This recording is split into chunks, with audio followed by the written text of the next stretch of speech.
नमस्कार, मैं हूं प्रज्वल गौतम और आप देख रहे हैं द लाइव टीवी। मैं एक बार फिर से आपके सामने हाजिर हूं रोजाना की मिडिल ईस्ट से जुड़ी खबरों को लेकर। लेकिन उससे पहले एक नजर डालते हैं अब तक की हेडलाइंस पर। मिडिल ईस्ट मॉनिटर नाम की मीडिया ने दावा किया कि एक साल के अंदर इजराइल ने गजा पर 85,000 टन से ज्यादा बम गिराए, जो सेकेंड वर्ल्ड वॉर में इस्तेमाल किए गए विस्फोटकों से भी ज्यादा है। वहीं वेटिकन सिटी में बोलते हुए पोप फ्रांसिस ने इजराइल को टेररिस्ट करार दिया। उन्होंने कहा कि मुझे गजा से बहुत गंभीर और दर्दनाक खबरें मिलती रहती हैं, जो निहत्थे नागरिकों पर बमबारी और गोलीबारी हो रही है। यह युद्ध है, यह आतंकवाद है। इसके साथ ही इजराइल ने फिलिस्तीनियों के परिवार के सदस्यों को गजा पट्टी या इजराइल के अरब नागरिकों सहित कई अन्य स्थानों पर निर्वासित करने की अनुमति दे दी है, जिसका बिल इजरायली संसद में आखिरकार पास हो गया। एक ताजा रिपोर्ट बताती है कि इजराइल से जुड़े ब्रांडों के बहिष्कार की अपील के बाद तुर्की और पाकिस्तान में कोका कोला की बिक्री में काफी गिरावट दर्ज की गई है। इजरायली मीडिया ने दावा किया है कि हिजबुल्लाह की तरफ से दागे गए रॉकेट से क्रायोट में कई लोग गंभीर रूप से घायल हुए हैं। वहीं ब्राजील की एक यूनिवर्सिटी में इजरायली प्रोफेसर मिशेल घरमेन का जबरदस्त विरोध हुआ है। फिलिस्तीन और ब्राजील के छात्रों के विरोध के बाद उनका लेक्चर कैंसिल कर दिया गया।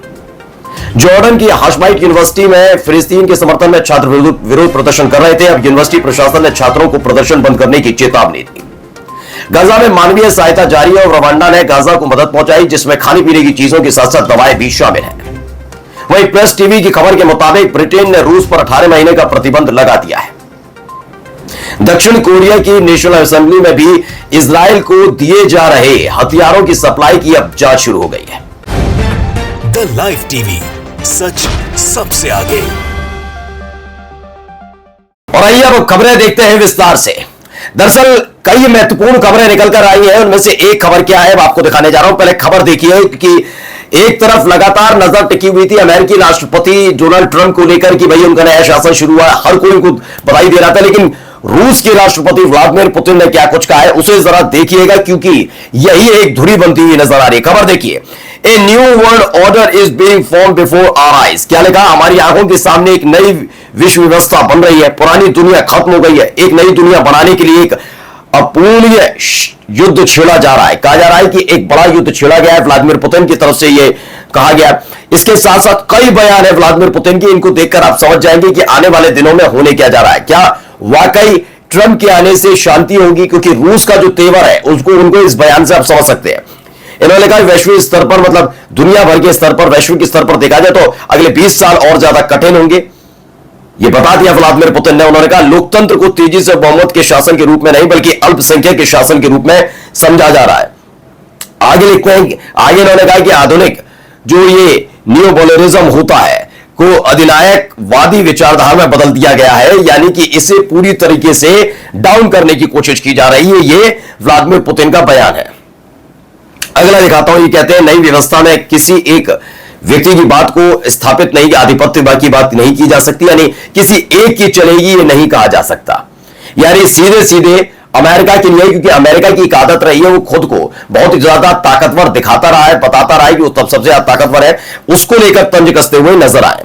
व्लादिमीर पुतिन ने अगला बयान दिया है, दुनिया को रूस की जरूरत और ब्रुसेल्स और वॉशिंगटन जो खुद को मालिक मानते हैं इसे नहीं बदल सकते। यानी कि रूस की जरूरत इस दुनिया को है और अमेरिका और खासकर ब्रुसेल्स को जो दिमाग में बैठा रखा है इन्होंने कि इनकी बहुत ज्यादा जरूरत है, जबरदस्ती किसी को जबरदस्ती से बदल नहीं सकती। एक बयान और है, पढ़िए, पश्चिम का एक अधिकार खतरे में है। किसका? पश्चिम का, जिसमें अमेरिका, ब्रिटेन सबका जिक्र है। देर सवेर खत्म हो जाएगा, यहां कोई भ्रम नहीं हो सकता है। आगे लिखते हैं, उभरती बहुध्रुवीय दुनिया में किसी भी देश और लोगों को हारना नहीं चाहिए, किसी को भी वंचित महसूस नहीं होना चाहिए। दुनिया एक खतरनाक मोड़ पर पहुंच गई है। एक तो पहले से ही रूस और यूक्रेन के बीच संघर्ष चल रहा था, लेकिन इन सब के बीच जो हालात अब पैदा किए गए इजराइल की तरफ से और उसके बाद ये तमाम चीजें हुई, इजराइल और गजा के बीच में जो हालात पैदा हुए हैं उसको लेकर अब ये कहा गया कि बड़े खतरनाक मोड़ पर पहुंच गया है ये पूरा का पूरा, पूरी दुनिया, वर्ल्ड। अब कुछ मैं तस्वीरें वीडियोस भी दिखाने जा रहा हूं, क्योंकि कहानी तो अब तक ये चल रही थी कि इजराइल वर्सेस ये सब तमाम चीजें कि कभी गजा कभी हिजबुल्लाह। लेकिन अब खबर यह है कि फ्रांस ने भी इजराइल के राजदूत को तलब करने का ऐलान कर दिया, क्योंकि एक ऐसा कदम इजराइल की तरफ से उठाया गया जिस पर फ्रांस भड़क गया है। खबर देखिएगा, पहले ये वीडियो आप देखिएगा। इस वीडियो के जरिए अगर आपको थोड़ा समझने की कोशिश करिए और उसके बाद मैं आपको इसकी पूरी कहानी बताता हूं। दरअसल क्या है, टू फ्रेंच जो पूर्वी यरूशलेम में एलोना क्षेत्र में इजरायली सीमा पुलिस ने 2 फ्रांसीसी लिंक कर्मियों को गिरफ्तार कर लिया। कैसे क्या? यह साइट एक फ्रांसीसी संपत्ति है और देश में फ्रांसीसी एमएफए की उपस्थिति की वजह से जेंडरमस के संरक्षण में थी। एएफपी ने इसको लेकर कहा कि फ्रांस की प्रॉपर्टी है, जिसमें वहां पर वो काम कर रहे थे। यरूशलेम का वो एक इलाका जो फ्रांस की प्रॉपर्टी है, सोचिएगा। और इसको लेकर वो वहां पर रुके हुए तो कुछ था उनका मसला। और क्या किया कि वहां की इजराइल की पुलिस ने उनको गिरफ्तार कर लिया। फ्रांस के नागरिकों को जैसे ही गिरफ्तार किया गया, ये देखिए बयान भी आ गया। बयान देखिएगा किसका है? फ्रांस के जो विदेश मंत्री है उनका बयान है। Israeli security arrested 2 French official working at A site run by France on the mount of olives. इन्होंने कहा कि इजरायली सुरक्षा ने माउंट ऑफ ऑलिव्स पर फ्रांस द्वारा संचालित एक साइट पर काम कर रहे 2 फ्रांसीसी अधिकारियों को गिरफ्तार कर लिया। आगे कहते हैं, मैंने इजरायली सुरक्षा बलों की उपस्थिति की वजह से यही जो यरूशलेम की जो माउंट ऑफ ऑलिव्स है यरूशलेम के अंदर, वहां के तहत साइट में प्रवेश करने से इनकार कर दिया है। ठीक है, फ्रांसीसी प्रशासन के तहत। आगे जो कहा गया है फ्रांस के विदेश मंत्री की तरफ से, उन्होंने कहा इजरायली पुलिस का व्यवहार स्वीकार्य नहीं है, यानी इसे बर्दाश्त नहीं किया जा सकता और पेरिस में इजरायली राजदूत को तलब किया जाएगा। यानी अब तक तो इजराइल ने सीधे सीधे कभी इधर आस पड़ोसियों से उनका विवाद चल रहा था, लेकिन अब देखते देखते एक ऐसा कदम उठा दिया कि जो फ्रांस लगातार समर्थन कर रहा था, सपोर्ट कर रहा था इजराइल को, ब्रिटेन और अमेरिका के साथ मिलकर, उसको भी नाराज कर दिया है। अब चलिए अगली खबर आपको दिखाता हूं। ये अगली खबर वीडियो पहले देखिएगा, क्योंकि अलग अलग जगह हमले भी हुए हैं, उससे जुड़ी कई तस्वीरें भी। पहले खबर देखिए। तो इसमें लिखा है कि जो प्रेस टीवी की खबर है, प्रेस टीवी की तरफ से छापा गया है कि फिलिस्तीन रेजिस्टेंस फोर्सेस यानी कि जो फिलिस्तीनी लड़ाका है, उन्होंने जेनिन शहर में झड़प के दौरान एक इजरायली ड्रोन को जब्त कर दिया है। इजरायली ड्रोन को जब्त किया जेनिन शहर में। वहां की ये वीडियो निकलकर सामने आई थी। इसके साथ ये भी देखिए। अब ये वीडियो है, इसको थोड़ा गौर से देखिएगा। जनी वगैरह तमाम चीजें हो रही है और इसे भी प्रेस टीवी ने छापा है। ये बताया गया कब्जे वाले फिलिस्तीन के हाइफा में जब हिजबुल्लाह ने अटैक किया था, उसके बाद उत्तर में हाइफा के नॉर्थ में रॉकेट गिरने के बाद हताहतों की तादाद बढ़ती चली गई है। इसे खुद जो इजराइल की मीडिया है वो भी मानती है कि हाँ, वहां नुकसान हुआ है, कई लोग गंभीर रूप से घायल हुए हैं।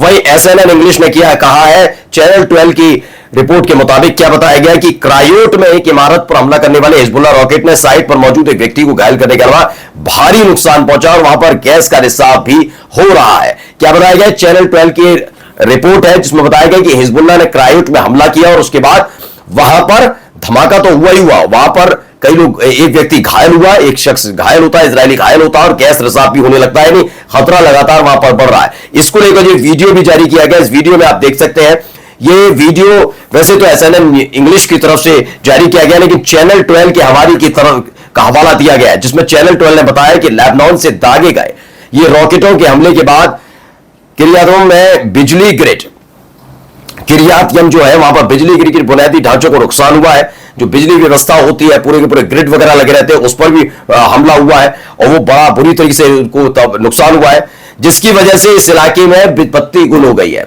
यानी हिजबुल्लाह के अटैक की वजह से जो इनका अपना क्रियात इलाका है, क्रियातियम है, वहां पर अंधेरा छा गया है। यह दावा चैनल 12 ने किया है। अगली खबर मैं आपको दिखाऊंगा, लेकिन उससे पहले ये वीडियो देखिएगा। वीडियो बड़ा जबरदस्त वीडियो, इसको देखना भी जरूरी है। फिलहाल एसएनएन इंग्लिश ने इसे पब्लिश किया, लेकिन कहा जाता है ये हिजबुल्लाह की तरफ से जारी किया गया था। Hezbollah target the occupied city of Safad with Malak 1 missiles. आपको याद होगा एक दिन पहले ही मैंने फतेह 110 से किस तरह से हिजबुल्लाह ने तेल अवीव और उसके आसपास के कई इलाकों को निशाना बनाया, वो वीडियो आपको दिखाई थी। अब ये एक नई निकल आई है, मलाक 1 मिसाइल है। इसमें दावा किया हिजबुल्लाह ने मलाक 1 मिसाइलों से सफद के कब्जे वाले शहर को निशाना बनाया है, इस तरह का दावा किया गया है। अब देखिए एक पूरा इस वीडियो को जरा गौर से सुनिएगा, इसमें क्या कुछ कहा जा रहा है, पहले सुनिए।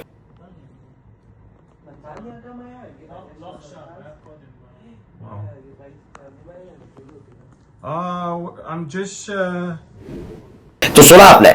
दरअसल ये बताया जा रहा है कि इजरायली पत्रकार आमिर सफाती है जो लगातार रिपोर्ट भी करते रहते हैं और फिलहाल जो संघर्ष लेबनान और इजराइल के बीच चल रहा है, तो फिलहाल बताया जा रहा है कि उत्तरी इजराइल में मौजूद रहते हैं।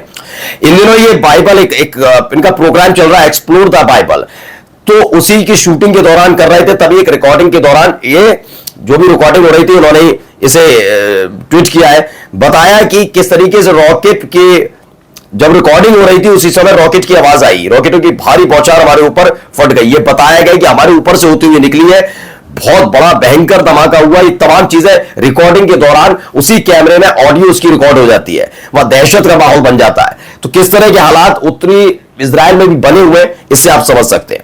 अब एक और दिखाने जा रहा हूं, क्योंकि देखिए खबर जब हमने आपको इजराइल के साथ साथ दिखाई, इजराइल की दिखाई, तो अब आपको मैं दिखाने जा रहा हूं सीधे गजा की कुछ तस्वीरें। इसमें बताया गया horrific scenes unfold following the bloody massacre committed by the Israeli occupations. Israeli कब्जे द्वारा किए गए इस खूनी नरसंहार, जिसका ये जिक्र कर रहे हैं कि बात बहुत भयानक तस्वीरें निकलकर सामने आई हैं, जब एक हवाई हमले ने गजा शहर के पश्चिम में अल शाती शरणार्थी शिविर पर फिलिस्तीनियों को आश्रय देने वाले एक स्कूल को निशाना बनाया, जिसके बाद 12 लोगों की मौत हो जाती है और उसमें कई लोगों की घायल होने की भी खबर है। इसके साथ ही एक खबर और है जिसमें बताया गया कि बर्जा शहर को निशाना बनाकर किए गए इजरायली हवाई हमले की वजह से कई लेबनानी नागरिकों का सामूहिक मारे गए थे, उनका फिर सामूहिक अंतिम संस्कार किया जा रहा है।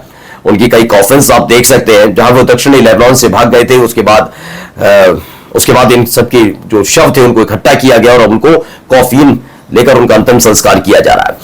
आखिर की 2 खबरें आपको दिखाना बहुत ज्यादा जरूरी हो जाता है दोस्तों। ये देखिए दोनों खबरें। खबर पहली ये है कि ब्राजील यूनिवर्सिटी पहुंचे थे एक इनके अपने मिशेल, देखिए लिखा हुआ है मिडिल ईस्ट मॉनिटर है Brazil university cancels lecture bye the Israeli professor after student protest. बताया गया कि यूनिवर्सिटी ब्राजील के अंदर जो इनके अपने लेक्चरर थे, इजरायली ब्राजीलियन प्रोफेसर थे, वो पहुंचे थे मिशेल गरमेन, उनका लेक्चर था लेकिन वो लेक्चर कैंसिल करना पड़ा। एक ये खबर है और दूसरी खबर है जिसमें प्रेस टीवी की खबर है, जिसमें बताया गया कि अब ब्रिटेन ने एक बड़ा कदम उठाते हुए खासकर रूस पर 18 महीने का प्रतिबंध बढ़ा दिया है। नमस्कार।